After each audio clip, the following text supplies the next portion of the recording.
Bueno, te preguntábamos antes de irnos al corte, precisamente si en esta crisis que está viviendo la zona euro, Europa, se ve la luz al final del túnel. La luz, la esperanza siempre está en la gente, en la política, en los empresarios. Uno tiene esperanza que la solución se va a encontrar. De todos modos, yo creo que el camino que hasta ahora se ha recorrido es un camino equivocado. Porque lo que está haciendo Europa es planes de ajustes permanentes. Es lo que pasaba en Argentina a fines de la década del 90. Y esos planes de ajuste traen más recesión, más desempleo. Y el problema no es un problema de ajustar las cuentas, sino de crecer. Por supuesto que uno tiene que tender a tener una economía sana, pero el problema acá es el crecimiento. Yo creo que el error más grande que cometen los grandes economistas y técnicos económicos es en los periodos de recesión querer ajustar. Y yo acá adhiero a lo que decía Keynes, que el momento para ajustar son los momentos de expansión. Cuando una economía crece, ordenás la economía. Tiene que ser sana. Ahora, cuando la economía está cayendo, como está cayendo en Europa, Italia este año que viene va a caer va a un menos 2,5% del Producto Bruto. En general, Francia, todas las economías están cayendo.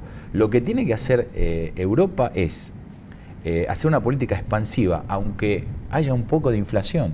Pero lo que necesita Europa es volver a crecer.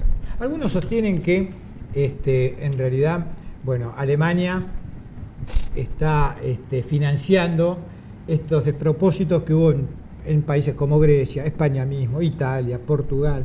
Otros dicen que no, que en realidad la producción alemana, el euro, al único que beneficia es Alemania por su gran producción que, digamos, no pueden competir contra ellos los demás países europeos. El tema es que los planes de ajuste son justamente porque Alemania no quiere financiar. Porque Alemania es uno de los socios más importantes de la Unión Europea. Hay 27 países, de los cuales 17 están dentro de la moneda única europea. Alemania es la que más empuja para que haya este tipo de plan de ajuste, como fue en Grecia, como fue en Irlanda, como fue ahora hace muy poquito en Italia. Pero el problema, el otro tema es que lo que tenemos que entender nosotros, porque tampoco no tenemos que transportar modelo de lo que pasó en Argentina o en Sudamérica a Italia. El euro no es solo una moneda. El euro significa un proyecto político y económico de 50 años exitoso, que ahora tiene una coyuntura negativa. Italia es uno de los 6 países, junto con Francia, Alemania, Luxemburgo, Holanda y Bélgica, que fundaron la Unión Europea. Después se fueron agregando todos los demás. El proyecto de la Unión Europea es un proyecto exitoso que está pasando por un momento malo, pero eso no invalida un crecimiento de casi 40 años y que haya sacado a Europa, después de una guerra, de la pobreza, de la miseria y del subdesarrollo, a ser uno de los principales las potencias económicas del mundo. O sea, ¿tiene sentido que siga existiendo la Unión Europea? Tiene sentido que siga existiendo, tiene sentido que el euro lo sigan defendiendo y yo creo que se puede defender el euro con una política diferente a la que está haciendo ahora, sobre todo Alemania, que es la que impulsa estos planes de ajuste. Vos me estabas diciendo recién, bueno, que sos clase 62, o sea, argentino, clase 62, el tema de Malvinas, estuviste movilizado en esa época. Yo estuve en el batallón de Arsenales 101 en Villa Martelli y no fuimos a la isla porque en ese momento se terminó la guerra, estábamos movilizados para cruzar, ¿no? ¿Cómo vivís? Precisamente siendo un parlamentario europeo, italiano, el tema de cómo miran en Europa es precisamente el tema de las Malvinas y el conflicto con Gran Bretaña, donde Europa toda apoyó obviamente al Reino Unido. En principio la creencia mía y el convencimiento total es que las Islas Malvinas pertenecen absolutamente a la Argentina, que es ridículo este acto histórico de colonialismo que todavía sigue, de que un país que está en el norte del hemisferio tenga la soberanía en estas islas que pertenecen, por supuesto, y no lo duda ninguno de los países sudamericanos, y cada vez más países, como decían ustedes, se agregan a la Argentina. Ahora, en Europa hay una visión un poco diferente, porque también la relación entre Europa o Italia, España, Francia con Gran Bretaña es una relación bastante bilateral, bastante cercana. De todos modos, nosotros ya estamos trabajando dentro del Parlamento en un documento, y esto es nuevito, hemos también hablado ya con el embajador argentino en Italia, el embajador Di Tella, para un documento justamente que va a ser hecho por la Embajada Argentina en Italia, sea firmado y al cual adhieran no solo nosotros que somos parlamentarios italianos, sino otros parlamentarios italianos que entienden que Argentina e Inglaterra deben sentarse a hablar del tema Malvinas. No es decir que Europa diga que está de un lado o del otro, sino que se sienten a negociar. Nosotros estamos trabajando. Esto rompería la hegemonía que hay en Europa con respecto a este tema. Bueno, nosotros lo que queremos justamente es abrir una pequeña grieta para facilitar este hecho, para que se haga justicia histórica. Yo tengo un sentimiento muy especial, tengo amigos que han muerto en la isla, he vivido esos momentos y no me lo olvido, me marcó para toda la vida. Cuando decidí estudiar ciencia política fue después de la guerra de Malvinas, justamente. Para mí fue algo muy especial. Por eso que estamos trabajando para colaborar en todo lo que podamos desde el Parlamento italiano, para que se haga justicia y que se reconozca la soberanía de Argentina en las Islas Malvinas. Que el tema de Malvinas esté hoy en boca de los principales líderes del mundo, luego de 30 años del conflicto bélico, ¿es un mérito, un triunfo diplomático de este gobierno? Y evidentemente es un triunfo político. Evidentemente es algo, objetivamente lo digo, porque sí, yo no sí. quiero involucrarme en la política argentina, pero evidentemente hay algunas cuestiones que hay que rescatar de los últimos años, aparte de la cuestión económica, el crecimiento económico. Hoy Argentina en Italia se ve como un país donde se puede venir a invertir, se ve por supuesto Brasil y se ve Argentina, se ve Perú, se está empezando a ver América del Sur. Evidentemente hay un cambio de expectativa, hubo un cambio de política. Y desde el punto de vista de Malvinas también es una batalla que está librando la diplomacia argentina y que evidentemente hay una conducción política a la cual hay que darle mérito de esta situación. A usted que viaja permanentemente a Europa, ¿cómo recibe las noticias allí de la propia Inglaterra con respecto a distintas movilizaciones o ejercicios de tropas que haría Inglaterra? Que a veces llegan acá medidas retrasadas o filtradas o malintencionadas las noticias. Por supuesto que hoy lo que ocupa a los medios italianos, aparte del tema del crucero también, lamentablemente, es el tema de la crisis europea. Realmente no hay mucha información en la prensa ni en la política, por eso nosotros estamos tratando de sensibilizar para instalar el tema, y también en los medios, porque es muy importante que se instale el tema en los medios para que la gente empiece a opinar, porque ¿quién va a estar en contra de que dos partes se sienten a hablar? Tiene que ser un necio, y en esta casa sabemos cuál es la parte necia.